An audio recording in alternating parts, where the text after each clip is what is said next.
Não podemos falar da história do mundo entre os séculos 20 e 21 se não tocarmos no rádio. O rádio teve assim uma expansão social muito ampla e permitiu adentrar em guerras, adentrar em contextos sociais, em contextos históricos. A televisão também. A televisão em preto e branco e atualmente em cores, ela entra nos lares.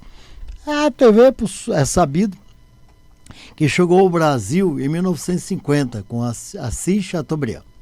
Então, falar do rádio, falar da TV é a mesma coisa de falar da história do mundo. Mas vamos não abranger o mundo, que é impossível fazermos isso em um podcast aqui, né? Em 1 hora. Vamos aqui conversar sobre a história do rádio e da TV na Bahia, especificamente na cidade de Salvador. Estamos aqui com o Carlos Costa, que é digamos assim, uma enciclopédia viva e ambulante, que contar-nos-á uma enormidade de histórias orais sobre o rádio, porque ele conviveu com França Teixeira, Álvaro Martins, com toda essa turma. Ele está aqui ao vivo em cores, forte, sempre atuante na rádio e na TV, nas rádios, plural, hein? E nas TVs deste nosso querido estado. E com abrangência, óbvio, Lulante, plagiando Nelson Rodrigues, como já disse, aqui na cidade de Salvador. Você conviveu com França Teixeira, como é que você iniciou sua carreira radiofônica, Carlos Costa? E depois nos conte porque é cara de sapo. E por que não dizer muito boa noite, minha cara e minha nobre família baiana? Boa noite, meu caro José Augusto Maciel Torres. Boa noite, meu caro Albrecht. Boa noite aos amigos telespectadores do programa Filosofia com Dendê, e desses grandes baluartes da comunicação, e por que não dizer desses grandes catedráticos da comunicação. Pois eu comecei nos diários emissoras associados em 1970, dia 3 de janeiro de 1970, levado por o Contrapino. O Contrapino, meu irmão, era baterista, faleceu tem 1 ano, mais ou menos, e o Contrapino me levou para os diários emissoras associados, para a TV Itapuã, a TV Tupi, e aí ele optou para a parte da música, né? E eu optei para a parte do rádio, do jornal, do rádio e da televisão. E aí, com a minha experiência, eu com 10 anos de idade, com a minha experiência, né, de guri, né? Eu fui para os diários de notícias, ficava aqui na TV Itapuã, participando dos programas infantil, com a Tia Rilma, a primeira Xuxa da televisão brasileira, e também participando de programas de Luiz Vieira, Sábado Legal, o Sérgio Bittencourt Obrigado, o filho do Jacó do Bandolim, que me ajudou muito na época. E na época o França Teixeira foi para a Rádio Cultura da Bahia, levado por Álvaro Martins, e o Álvaro Martins lançou o França Teixeira já com a sua fama na Rádio Cultura da Bahia. Ficaram os dois famosos lá na Rádio Cultura, quando até o França tomou esse carreirão do Paulo Amaral, o técnico do Esporte Clube Bahia. E aí o Coronel Lúcio, era pequenininho o Coronel Lúcio, aí olhou para o Paulo Amaral assim e disse: o senhor não vai pegar o meu funcionário dentro da minha emissora, não. O senhor se retire da minha emissora. E o Paulo Amaral queria dar testa com o Coronel Lúcio. O Coronel Lúcio disse: se você dar testa, eu vou chamar a minha guarnição. E aí o Paulo Amaral foi embora. Mas, pois aí nos diários emissoras associados, lá encontrava os grandes baluartes do jornalismo baiano, né? A Isolda Menezes, que foi dona da Rádio Excelsior da Bahia, a esposa do saudoso Wilson Alves de Menezes, já também falecida, a Isolda Menezes. E encontrei a Regina Celi, Geraldo Villalba, o Guido Guerra, e o grande poeta, o grande escritor, o grande jornalista. E encontrei outros e outros, Manuel Canário, Zé Canário, o tio do Igor Canário, né? Os tios do Igor Canário. E encontrei pessoas boas, inclusive, não sei se é seu parente, eu conheci você dentro do Diários Associados também, você em 78, né? Você estava, se não me engano, com Eu não sou velho não, pessoal, mas o Zé Augusto tinha uns 13 a 14 anos nessa faixa. E cabeludão, já partia para o lado jornalístico, que ele tinha um pasquim, né, um jornalzinho. E eu sou da época também do Raimundo Maciel, que não sei se é seu parente, o nosso querido simpaticíssimo Raimundo Maciel, hoje procurador da Polícia Militar do Estado da Bahia. Um abraço a você, Raimundo Maciel. Então, aí naquela época, a Regina Celi, bem mocinha, e aí começou a namorar o Geraldo Vilalvas, né? Do qual ele casou com o Geraldo Vilalva, ali na Igreja da Barra, no Santo Antônio da Barra, e andava com o Geraldo Vilalva, o Luiz Carlos Safreire, o Calígulas, o Aguinaldo Sampaio, e o Ademar Gomes Ferreira, colunista social. E aí comecei a andar na alta sociedade, por causa da Regina Celi, e surgiu o Amaury Júnior naquela época, né? Nos bastidores, que o Amaury Júnior só escrevia para a Folha, para a Folha de São Paulo e outros jornais, o Globo, Jornal Globo. E quando ele surgiu aqui na Band, aí disse, porra, eu vou ser esse cara. Eu vou ser esse cara, no futuro eu vou ser esse cara. E comecei a me inspirar, a assistir os programas dele. Como eu já andava na sociedade, eu ficava ligado, né, nas pessoas e tudo. Aí um certo dia, o Fernando Henrique Batista Chagas, hoje empresário, dono de rádio, da Rádio Andaé FM, a nossa co-irmã, aí disse, vamos ali, cara de sapo. Era Merídia na época, não sei se vocês lembram, era Merídia.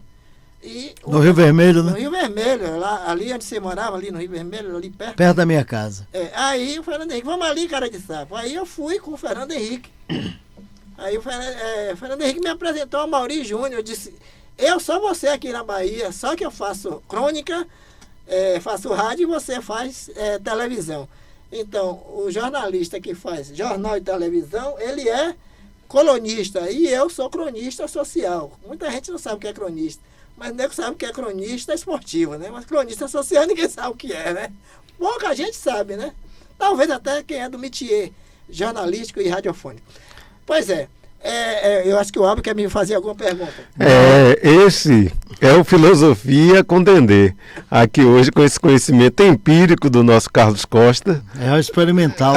Ele é uma... Agora eu quero fazer uma pergunta aqui, Albert. Nós tivemos 2 momentos do Rádio da Bahia, antes e depois de França Teixeira. Qual era a característica e qual era o fator marcante que fez esse divisor de águas em relação a França Teixeira em toda a sociedade radiofônica do nosso estado? Porque a Bahia parava, né? Quando França Teixeira entrava meio-dia no ar. Era França Teixeira e Nilton Spínola Cardoso na polícia e nas ruas. Só esses dois aí. Era Rádio Sociedade, Rádio Celso. Como era a realidade nessa época? E qual o ano, para que as pessoas tenham uma ideia? Naquela época, em 71, o Nilton Spínola Cardoso estava já na Rádio Cultura. Desincompatibilizou-se também da Rádio Celso, foi para a Rádio Cultura. E só eram os dois que disputavam a audiência. Nilton Spínola Cardoso, 11 horas, a Bahia parava, né? Ele descobriu o crime primeiro do que a polícia. Ele era um repórter policial que descobriu o crime primeiro do que a polícia. Naquela época não tínhamos celular. E tinha telefone fixo, né? Mas ele tinha, o repórter policial de Espírito Cardoso, tinha os informantes. Quando tinha um crime, aconteceu um crime, Nilton, olha, aconteceu um crime aqui em tal lugar, vinha correndo. Aí Nilton pegava naquela época a gente chamava, não era segurança, era capangas, né? Os capangas dele, né? Que ele tinha que andar guarnecido com... que ele era uma personalidade do rádio, né? E o rádio naquela época mandava muito, né? E aí, então, o Nilton Cardoso ia lá e descobria o crime, e aí o pessoal ficava por aqui, o delegado de polícia ficava por aqui, porque ele descobria primeiro do que a polícia. Ele deslindava o crime primeiro do que a polícia. Pois é, então o Nilton Cardoso trabalhou junto com França na Rádio Cultura. Já em 72, o Fernando Henrique levou França para a Rádio Sociedade junto com o Luiz Carlos Safreire. O França, inteligentemente, iria fazer a Copa do Mundo em 74. Aí disse, eu vou trazer Ney Costa. Trouxe Ney Costa para Salvador. Aí foi uma briga danada, que o Zé Ataíde comprou um Chevette. A Rádio Sociedade comprou um Chevette para dar o Ney Costa de luva. E o Zé Ataíde passou na frente, queria pagar o Chevette. Foi uma confusão danada. Terminou o Ney Costa ficando na Rádio Sociedade mesmo. Aí fez a Copa do Mundo. Pois não. Eu quero só acompanhar você com Carlos Costa. Eu vou só atender ali a questão técnica, mas estamos aqui com essa ícone do rádio que é Carlos Costa. É isso aí, Carlos. Sim. E o França Teixeira? Aí o França foi para a Rádio Sociedade, onde ficou mais famoso ainda. E antes dele ir para a Rádio Sociedade, ele já fazia televisão. Ele era jurado do programa do Sérgio Bittencourt, levado por Edmundo Viana, que lançou o radialista, cantor e compositor Gilberto Passos de Moreira, que muita gente não sabe que Gilberto Gil é radialista. Você sabe, amigo? Não sabia. Não sabia, tá vendo? Então levou, em 60, eu estava nascendo. Eu também não sabia. É novidade para mim. Foi levado por Edmundo Viana para a Rádio Excelsior da Bahia, na Guedes de Brito, onde incendiou. E tem falar em incêndio, tem uma curiosidade que eu vou contar essa curiosidade a você e os amigos telespectadores aqui do podcast da Band. O Gilberto Gil, eu estava nascendo quando o Gilberto Gil estava entrando na Rádio Excelsior em 1960. Então, o Gilberto Gil foi levado por Edmundo Viana, como o Aguinaldo Timóteo também era radialista. Interessante. Levado por Edmundo Viana também. Aqui na Bahia? Aqui na Bahia, O Aguinaldo Timóteo chegou a cantar pelo prato de comida no Sandoval, o rei da noite. Sim, deixa aí. E o França Teixeira, desse divisor de rádio? Nos fale dele, porque o França Teixeira, ele foi divisor do rádio e da TV também, né? Porque ele desenvolveu o primeiro processo de talk show. Pra quem não sabe, o França já fazia televisão, que ele era jurado do Sérgio Bittencourt Obrigado, depois foi ser jurado do Chacrinha. Aí o Antônio Carlos Magalhães gostava muito do França, que o França lançou Antônio Carlos Magalhães como Pelé Branco da Constituição. Foi ali que Antônio Carlos cresceu. Era prefeito. Como Antônio dono Carlos era prefeito. E aí, da cidade do Salvador. Exato. Aí o França lançou o Antônio Carlos, já governador. O França, minha nobre família baiana, o Pelé Branco da Constituição. Aí Antônio Carlos cresceu. O Antônio Carlos foi justo, tanto foi justo com ele, que disse, você vai ser meu candidato a prefeito de Salvador. O França foi candidato a prefeito, não ganhou, não teve problema, foi candidato a deputado pelo incentivo de Antônio Carlos e foi deputado 2 vezes. Então o França, naquela época, ele já fazia sucesso na televisão e no rádio. Porque engraçado, tem uma curiosidade. Antes do França ir para o Sérgio Bittencourt, as pessoas conheciam a França pela voz. França pegava um táxi, que ele tinha carro na época, mas às vezes ele queria ir de táxi. Aí o cara, seu França Teixeira? Tudo bem? Como é que tá? Aquele jeitão dele. E aí as pessoas se conheciam assim do nada, rapaz. Não, aquele que é França Teixeira, a barba, cada barba também. E na época a gente já tinha televisão, mas o cara não aparecia. Aí depois que ele veio para aparecer, já em 1970, que na Rádio Excelsior ele não era famoso. Em 1970 ele não era famoso na Rádio Excelsior. Ele veio ser famoso na Rádio Cultura, aquele negócio de ferro na boneca, ripa na chulipa de Osmar Santos, que ele pegou aquilo.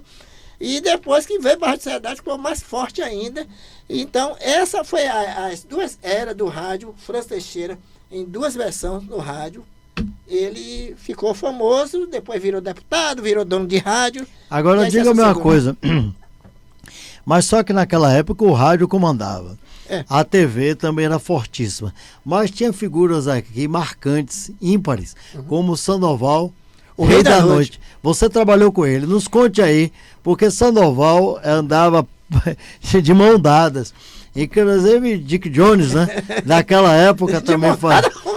Mão dadas, digamos assim. Não era com você, não. Era mão dadas com o rádio e com a TV, porque os meios de comunicações existentes naquela época é diferente de hoje, né? Hoje nós temos internet, nós temos Google, né, YouTube, tem um fato muito TikTok. Antigamente não, né? Tem um fato muito interessante. Fala aí do Sandoval, Rei da Noite, sua ligação com o rádio e com as TVs. O meu relacionamento... Os rádios, emissoras de rádio e emissoras de TV. O meu relacionamento, eu vou falar do meu relacionamento de amizade com o Sandoval, foi assim, eu fui vender o especial de Rulli Grécia para Sandoval, o Rei da Noite, quando eu estava aqui na Band, em 87. Aí chegando lá, Sandoval, tudo bem, como é que tá? Eu conheci o Sandoval, já conhecia de nome e viemos ter intimidade em 79, quando ele foi dar entrevista na Rádio Clube, lá na Resenha de França. Já era com Juarez Oliveira, já a resenha. Aí eu fui lá em 87, eu trabalhava com a Armando Mariani aqui, Mariani era diretor aqui da rádio. E aí eu fui lá para vender, ele disse, rapaz, você é inteligente, você não quer ser meu assessor de imprensa não? Eu disse, eu quero, você me dá 800 cruzeiros e me dá um kitnet para eu morar aqui. E aconteceu isso, né? E na época eu estava na Rádio Cultura. Você ficou quanto tempo com ele? Rapaz, eu fiquei mais ou menos uns 2 anos com o Sandoval. E aí depois ele começou com um problema de... começou a aparecer algumas coisas na vida dele, doenças, essas coisas todas. E ele teve AVC nas minhas mãos, levei para o Sandoval, o ex-vereador. Chegando lá, Sandoval disse, ele vai entrar em coma. Ali na Somed. Na Somed. Na Maralina, ali não, Pituba, né? Entre Pituba e Maralina. É perto ali do lado do Hotel Golden Park. Aí Sandoval disse, olha, leva ele para o Hospital Portuguesa, qualquer hospital aí que ele vai entrar em coma. Dito certo, ele deu injeção nele, ele vomitou e tudo. Ele deu injeção nele, aí levamos para o Hospital Português. E aí chegando lá, ele ficou lá uns 3 dias. Ele veio, eu vim saber que ele tinha falecido. Eu estava jantando com o Luiz Calda na Tenda dos Milagres, quando o menino lá que cantava na Tenda dos Milagres, aí pegou e disse, rapaz, perdemos um grande profissional da música. Quem foi? Sandoval, Rei da Noite. Eu digo, pô, é brincadeira. Aí eu passei a contar o pessoal lá. E aí... E que ano foi isso, você lembra? Rapaz, 87, 88, 89. 89, Luiz Caldas estava no auge, né? Morava no Rio Vermelho, exato. Tinha saído ali do Santa Madalena, morava no Rio Vermelho. Morou primeiro no Nordeste, na ladeira ali. Depois eu acho que ele já morava ali no como era o nome? Ali no Buracão, na Praia do Buracão, Estrela do Mar. Por ali mais ou menos. E aí, rapaz, o rádio daquela época era um rádio mais gostoso, você não podia passar na rua. Não era só o apresentador, o locutor da rádio, não era só o noticiarista, era o servente, era o pessoal do departamento comercial, departamento financeiro. E tu não podia passar na rua, porque era você chegar em um restaurante, era falar que era da Rádio Sociedade, que era da Rádio Tal, da Rádio Cultura, né? Rapaz, era uma loucura. Era gente para querer pedir autógrafo, era gente para querer não cobrar conta. Eu digo, não, comigo aconteceu isso, mas eu disse, não. Eu faço questão. Isso no Travessia, quando eu estava no Sandoval, no meu aniversário, dia 4 de novembro, eu nasci no dia 4 de novembro de 1960. Aí eu estava em Travessia, tinha um pernambucano, um cara simpático, boa pinta, o Charlie, que era o gerente do Travessia. E Manuel sempre foi meu amigo, o dono do Travessia, que você deve ter conhecido não. Você conhece o Manuel está vivo ainda. E você tinha uma academia ali do lado do Travessia. É verdade. E do lado do Colvés. É verdade. Do nosso amigo Giovanni, que cedeu o rim pro irmão e depois ele veio a falecer. Aí eu cheguei, eu digo, pô, segunda-feira.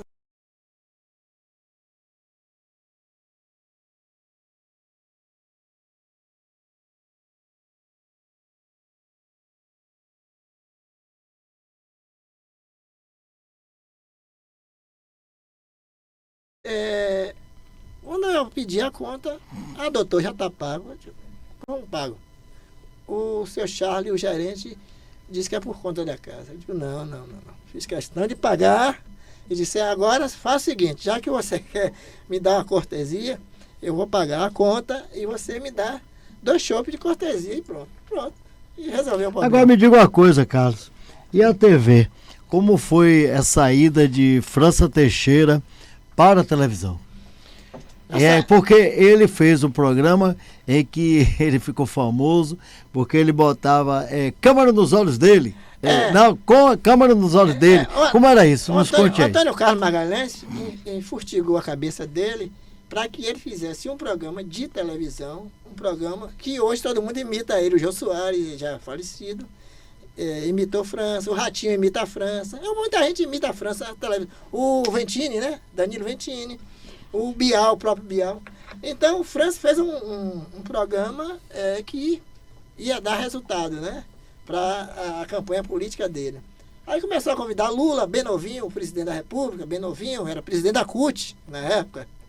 Começou a visitar... Levou Roberto Dinamite, né? Levou Roberto Dinamite, levou Pelé, levou Flávio Cavalcante, levou Dadá, mulher de Curisco.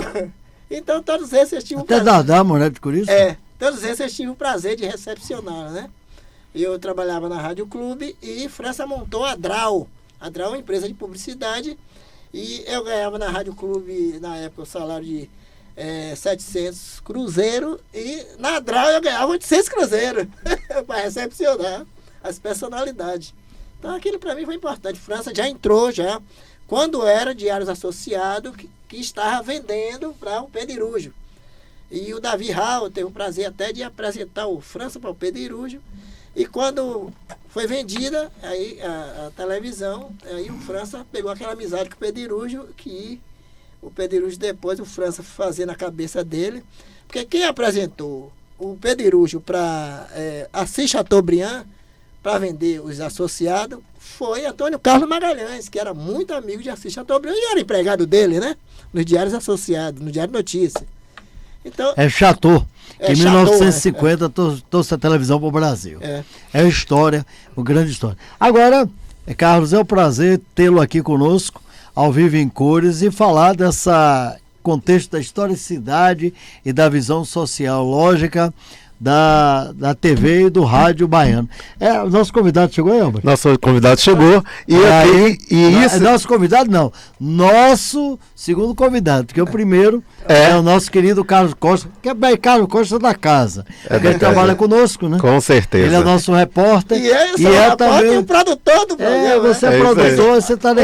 O Albert é o apresentador e produtor. Então eu sou o vice-produtor. E aí foi exatamente o intermediador para que nós estivéssemos aqui. Muito obrigado. Muito obrigado. E chama aí o nosso convidado aí, Albert. Muito obrigado, Zé Augusto. Muito obrigado, Albert. Muito obrigado, minha cara e minha nobre família baiana. E até a próxima, se Deus permitir. Estarei na rua fazendo várias entrevistas com grandes personalidades da sociedade e da alta sociedade. Um abraço ao nosso querido simpaticíssimo Jerônimo, governador Jerônimo, que amanhã estarei com ele lá, se Deus permitir, minha cara e minha nobre família baiana. É com vocês, Zé Augusto, é com você, Albert.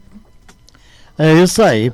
É uma coisa interessante. Conversar sobre a historicidade do rádio e da TV é bastante, assim, ululante. Haja vista que nos permite percebermos o quanto França Teixeira, Álvaro Martins, esses ícones, esses pioneiros do rádio e da TV baiana fizeram pela nossa história e pela nossa terra. Agora temos um convidado aqui ilustre, né? Com certeza. Nosso Filosofia com Dendê começa também hoje, né? Nessa segunda fase hoje. Hoje a gente vai falar, Zé, de axé music. Hoje a gente vai falar de composição musical, a gente vai falar de visibilidade dessa composição musical, um pouquinho de história desse conteúdo musical que é a nossa Bahia, né? E aqui eu estou hoje com Edivaldo dos Santos, conhecido carinhosamente por Edbinho. Edbinho, ele é músico, cantor, compositor. Ajeita aí, Edbinho, um pouquinho o microfone. Vê se tá tudo bem aí, não é para não dar dor de cabeça. Edbinho, ele é cantor, compositor, né? Presidente do Bloco Afrodescendente. Agora também já foi hoje condecorado como presidente do Conselho Municipal, Conselho de Moradores de Brotas, e tem uma grande contribuição musical nessa história da música baiana, né? E a gente tem aqui, eu queria só abordar alguns assuntos importantes, que nos meados na década de 1970, surgem os primeiros blocos de afro, né? A gente vai falar do Iliaê, vai falar do Olodum, vai falar dessa popularidade dos blocos afros, né? E o conteúdo cultural que esses blocos afros deram para a música baiana, né? Antes dos blocos afros existia já o trio elétrico da família do Osmar, né? A família que tem Tapajós, né? Tapajós, e com grande contribuição para o carnaval. O carnaval também que se faz com trio elétrico, né, com o frevo, né, e depois vem a contribuição musical dos blocos afros. Essas músicas dos blocos afros, elas são, né, compelidas pela eletridade, pela música elétrica dos trio elétricos, né? E essa composição de onde explanava suas dificuldades, onde explanava os conteúdos culturais desses blocos, onde vem advindo da matriz africana, da ancestralidade, ela fica eletrificada em cima de um trio elétrico, né? E essas composições fizeram sucesso e fazem sucesso até hoje, né? Como é que ficou esse compositor dos blocos afros, que contribuíram tanto com essa musicalidade axé music? Como é que ficou a visibilidade? Como é que está essas composições? E como é que está esse alimento cultural da música baiana através de vocês, né, de blocos afros? Boa noite, Albre. Boa noite, Zé Augusto. Zé Augusto. Em primeiro lugar, eu queria dizer, transmitir o meu sentimento de estar por aqui, contribuindo de alguma forma com esse programa que tem trazido, eu tenho acompanhado, tem trazido nobres colegas de trabalho para fazer entrevista e mostrar o seu trabalho aqui. Mostrar e só agradecer a vocês pela parte que me cabe, né? Porque vocês trazendo esses nobres colegas, vocês estão dando visibilidade ao que é de fato, a quem faz a cultura desse país. Eu digo também porque Albre, ele é também presidente do bloco Malcolm X, e ele sabe da luta que a gente tem lá para manter o bloco na rua e aquelas coisas. Vamos pegar nesse fim aí sobre 73 e a questão das composições. Na verdade, eu comecei indo, meu irmão Antônio Matéria, ele já era compositor do bloco Araqueto e outros blocos. Tonho é seu irmão? Tonho, meu irmão. Capoeira. Ele tá no sangue, né? Ele tá no sangue.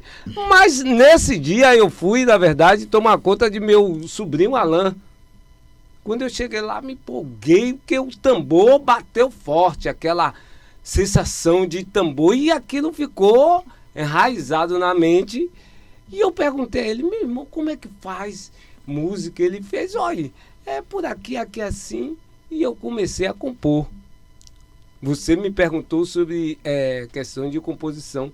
Compositores de afros, né? E de afoxés maravilhosos, trazendo toda aquela raiz, toda aquela cultura ancestral que a gente tem, certo? Para a avenida. Tanto que blocos se consagraram com essas músicas, com essas canções, como Ileaê, ligado? Como Araqueto, Olodum, explodiu no mundo com as músicas desses grandes compositores, que eu chamo... Como eu cresci vendo tudo isso, eu digo que eles são que eles foram mandados pelos ancestrais para que pudesse trazer à tona uma história. O que é notado, e vocês sabem disso, que nós, os negros, chegamos aqui neste mundo primeiro, através da África. E era uma história que não era contada de fato. E através dos blocos afros, eu vou até voltar um pouquinho. Você citou os blocos afros, mas os primeiros a chegar aqui na Bahia foram as escolas de samba. As escolas de samba. As escolas... Amaralina, né? Sim. No bairro da Amaralina, o Nordeste Amaralina. De samba, e depois veio também os blocos de índios, né? Hoje se chama indígena, mas como Comanche, né? Apache. Apache do Tororó, né? Pronto. E aí vieram os blocos afros trazendo essa história ancestral, que é a história dos negros e de lá de África, história da religiosidade, e E com isso, eu volto à minha infância, que eu comecei com 10 anos, no grupo de samba O Batalá. E eu volto aos meus 10 anos porque a gente que ia a esses ensaios dos blocos afros, como Lodum, Periquito, aqui no Tororó, a gente, nos ônibus, quando a gente ia pra praia, a gente ia nos ônibus cantando as músicas desses blocos afros. Ia fazendo aquele velho batuque, ê, faraó. Então isso, a população vai começando a frequentar os ensaios do Muzenza, por exemplo, os ensaios e cantando no meio da rua. Foi aí que as rádios vieram e começaram a tocar as músicas na rádio. Aí estourou. Uma música que estourou no mundo todo. E vieram, então, o pessoal da Axé Music, que o primeiro veio com Luiz Caldas, mas a Axé Music pegou e incorporou, através da banda Reflexo, e volta um pouquinho mais, que tivemos a banda Raízes do Pelô, que foi a primeira banda a colocar acordes, certo? O Olodum não tinha, o Araqueto não tinha, mas a banda Raízes do Pelô já colocou acorde num dos seus discos, e aí ficou uma coisa maravilhosa. O Olodum, o Ilê até hoje resiste, mas Araqueto, outros, e se adaptaram a isso. E as bandas da Axé Music, então, que absorveu isso, as músicas desses maravilhosos compositores, que eu posso dizer que eu tive a honra de fazer parte disso, porque a gente vai crescendo ouvindo coisas maravilhosas e não tem como não se inspirar. Vai até por osmose, né?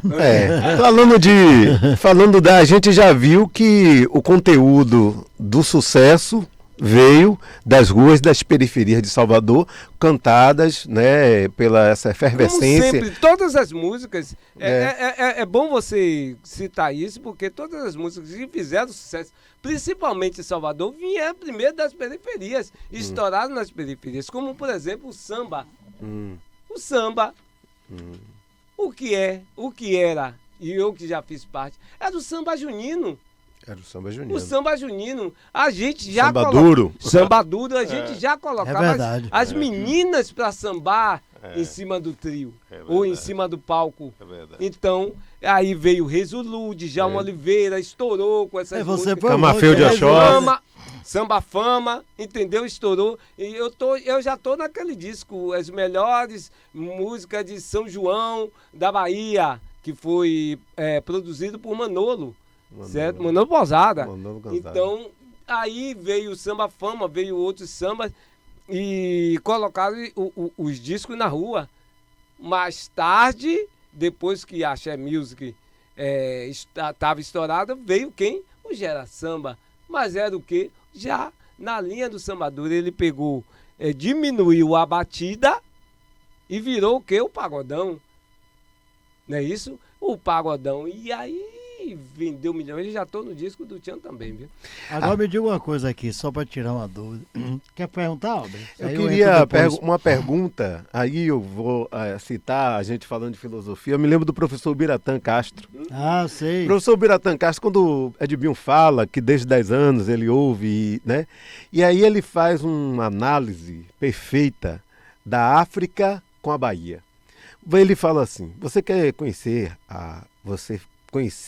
isso, biologicamente eu vou te explicar. Você pega uma criança de 10 anos na África agora, e você pega essa mesma criança de 10 anos da Bahia, e bota todos dois um tambor para tocar.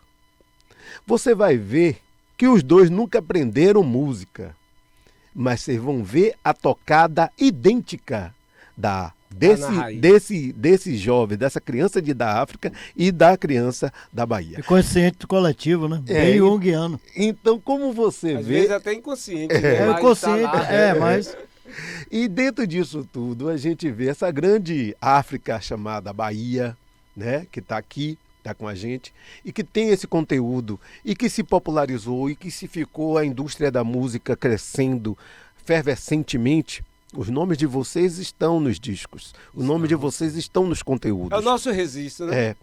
Agora, Registro histórico, né? agora o que eu quero abordar uma coisa. E os louros?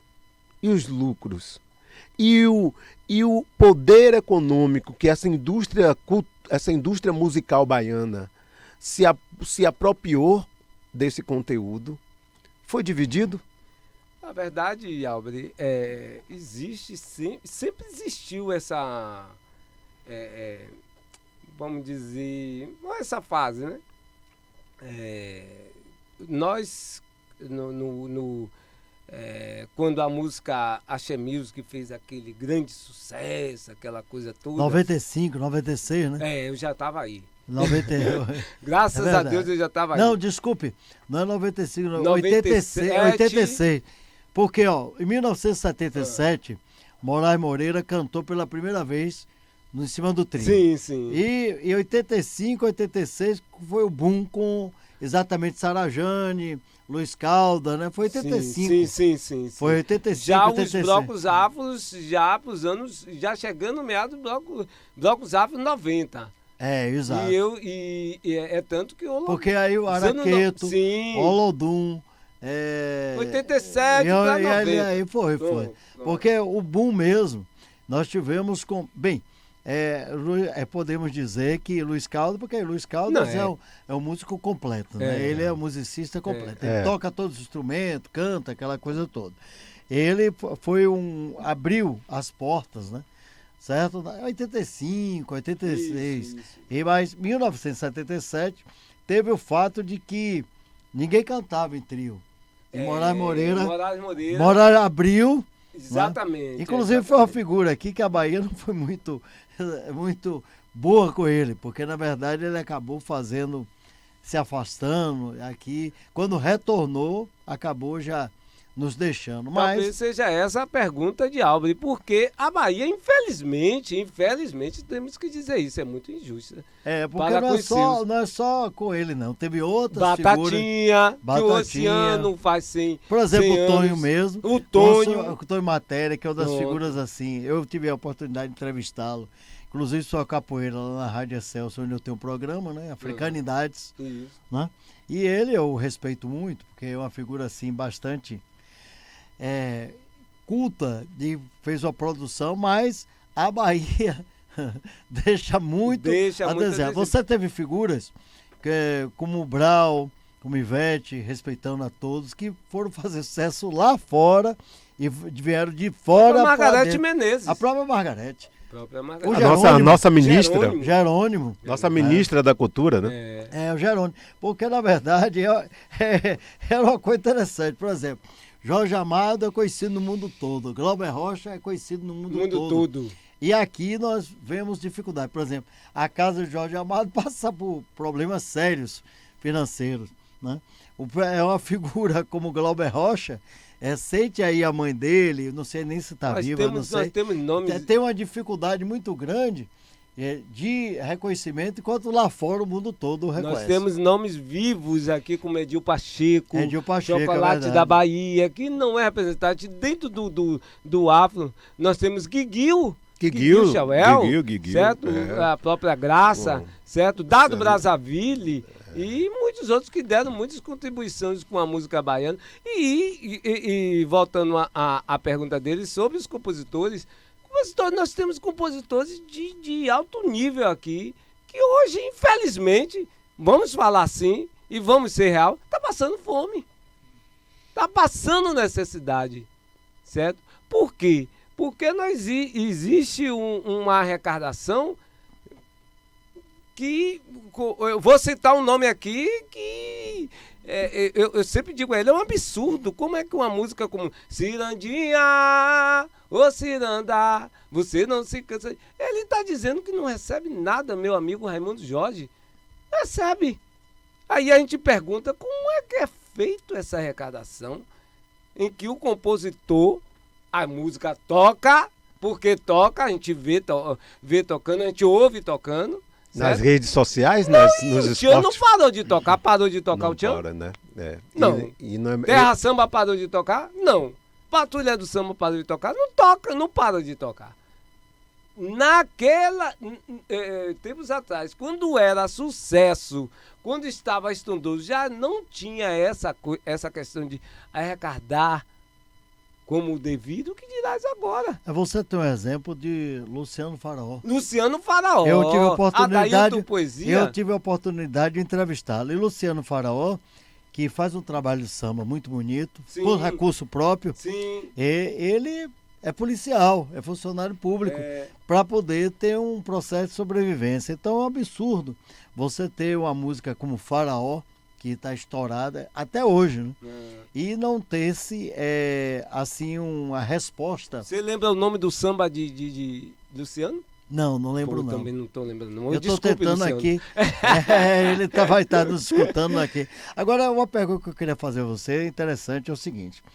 Você viveu alguns momentos marcantes na musicalidade africana. Afro-baiano, né? Houve um momento em que Moraes Moreira cantou em 1977 em cima do trio. E houve o estouro da cantoria do trio, primeiro com o Luiz Muritiba, né? Depois com o Luiz Caldo, depois com o Bel. O fato de existir o trio elétrico e a música afro subir no trio para ser cantada, isso foi importante para o desenvolvimento ou foi um pequeno passo nesse processo? Na verdade é o seguinte, tudo é importante.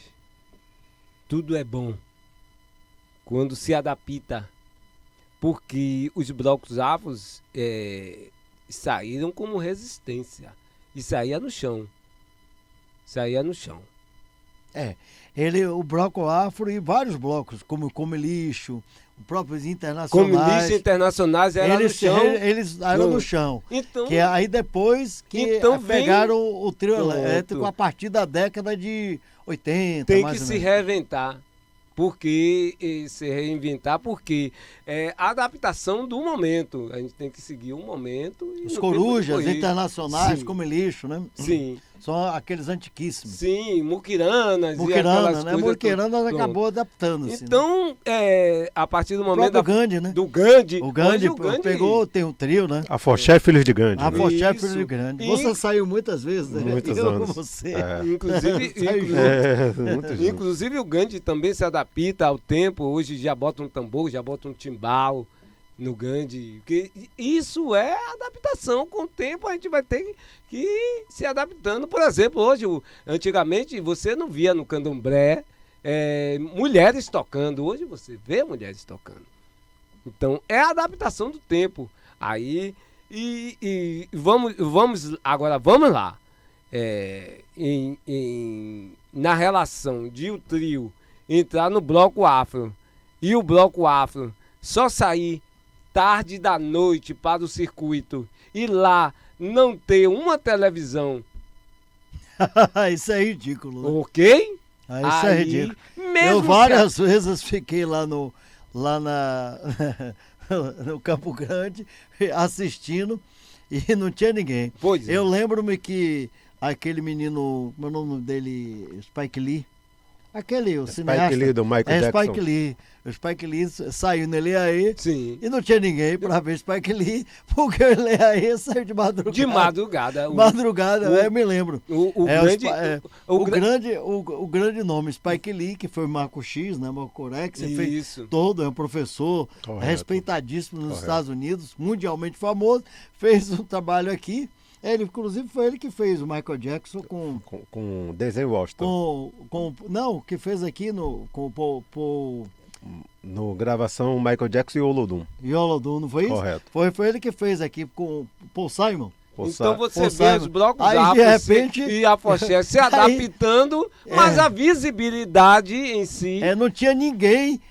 Aí Então- passa Spike Lee, passou e aí que é lindérrimo, lindíssimo, lindo, e não tinha ninguém para E vários- acompanhar. É um Afoxé, absurdo. o Gandhi mesmo é uma maravilha, né? Mas o Gandhi já tem E outro o status quo, Olodum. porque o Gandhi já sai no horário nobre. O Gandhi já sai no horário nobre. E o do Gandhi, ele tem um diferencial, porque o Gandhi, o filho de Gandhi é histórico, digamos assim, a respeitabilidade histórica.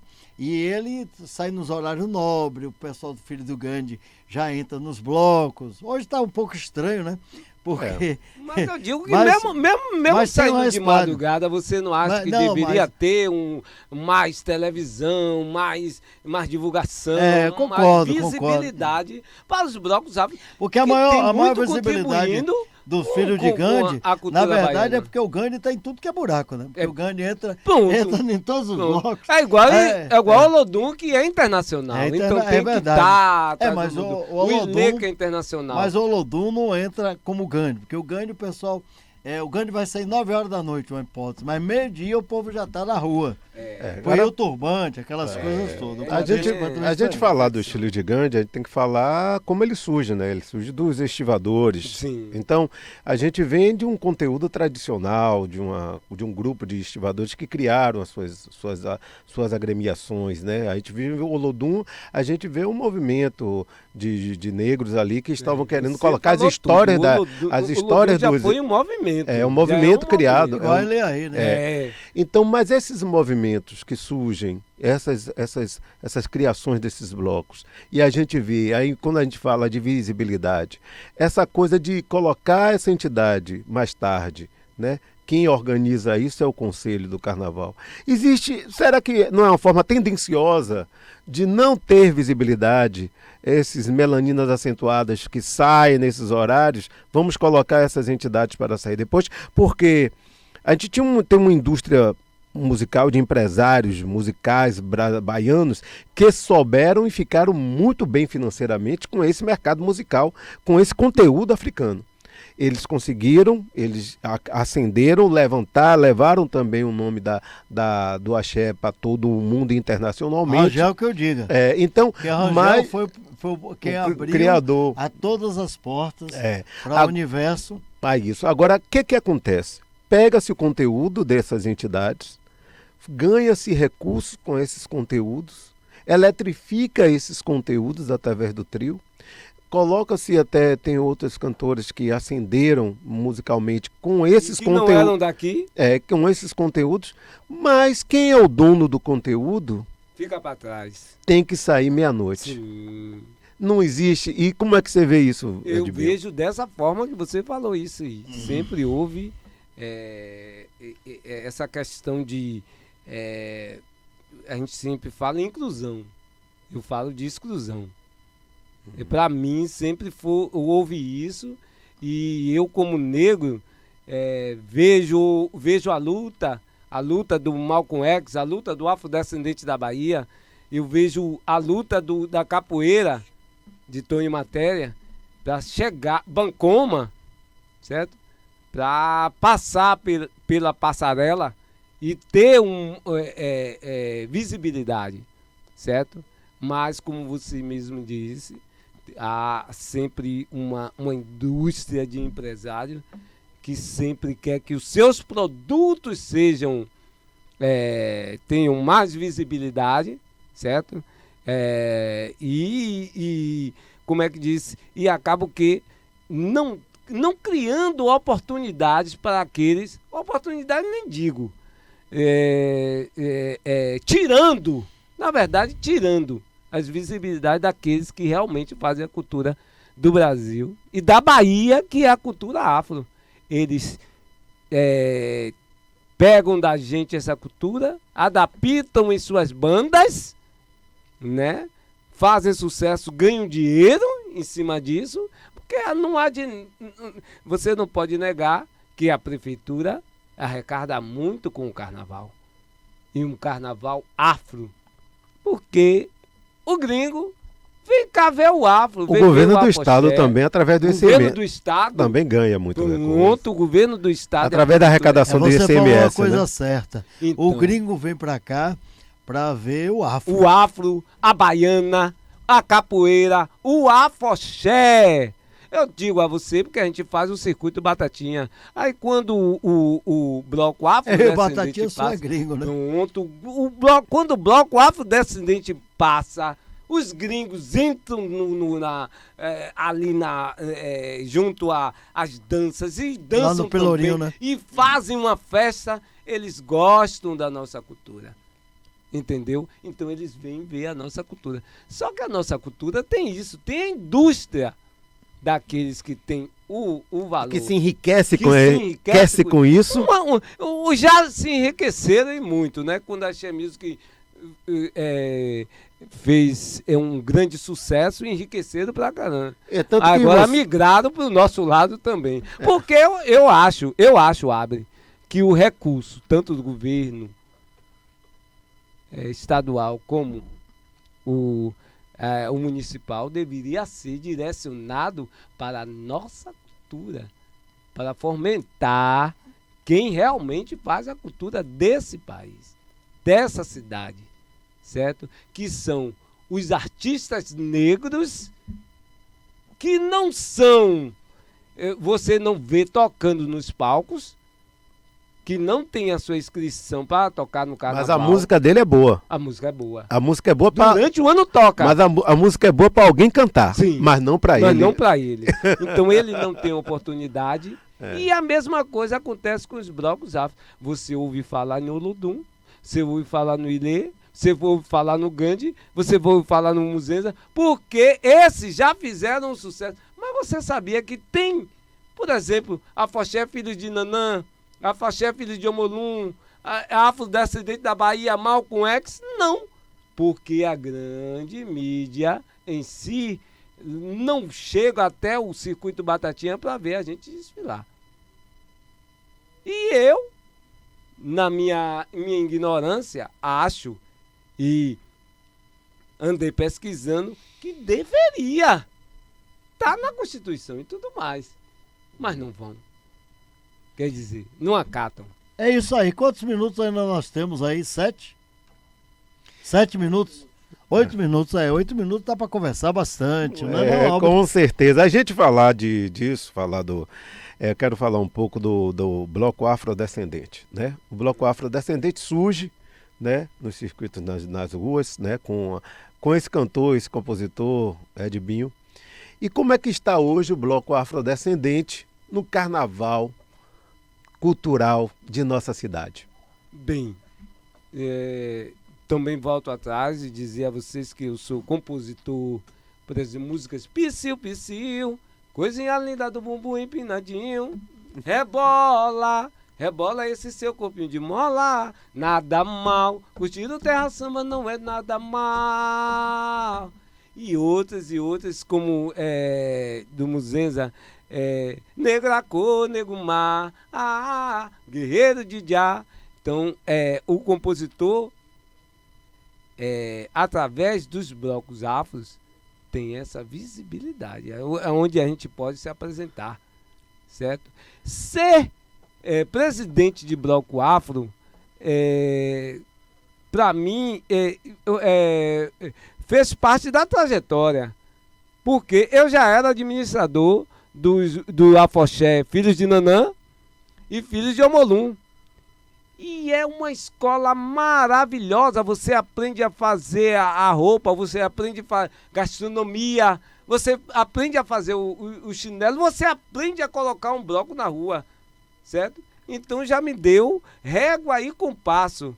Quando em 2018 surgiu a oportunidade, né, tinha uma pessoa que estava saindo de cena e me chamou para a diretoria, eu ia assumir a presidência do Bloco Afrodescendente da Bahia. 2019, eu já tive a ajuda da ACEMA, né, para colocar o bloco na rua. O que é a ACEMA? O significado? A ACEMA é um coletivo de entidades negras, de matriz africana. E quantos filiados? Rapaz, agora deve estar com uns 70. Rapaz, é muita gente. É muita gente. E 70 entidades. E se você for observar, a maioria são aquelas entidades que já não tinham oportunidade. Dentro da regra do sistema. Já não tinham oportunidade. Não poderiam entrar. E se inseriu como o Bloco Aguibara e outros. O Bloco Seu Regi. E outros que já não Oriobá, que já não tinham oportunidade. São blocos que tem história no carnaval. Tem história no carnaval, mas não tinham oportunidade. Aí a SEMA vem e assume essa parceria com os blocos e coloca os blocos. Então, em 2019, eu já viro presidente do bloco Afrodescendente da Bahia. Foi a primeira vez que eu coloquei um bloco na rua e eu já tenho uns 4 anos aí nessa tradição e cantando e compondo para o bloco e me emocionando muito, como eu digo a você, que eu vejo os gringos, vejo os baianos, tudo, vejo ala de dança, vejo coreografia, vejo música em cima de um trio, certo? Ou no chão, a gente quer fazer o nosso carnaval. Isso é o estado de espírito chamado carnaval. Zé. Estamos chegando aqui ao final. Aí deixa-nos aí sua mensagem, porque aí nós precisamos que as pessoas, cada dia mais, possam ter consciência desses trabalhos que às vezes estão ocultos e são importantíssimos para a cultura baiana e brasileira como um todo. Eu deixo aqui uma mensagem para os nossos, principalmente de matriz africana, é que a cultura é nossa e nós exigimos inclusão, como estamos exigindo reparação.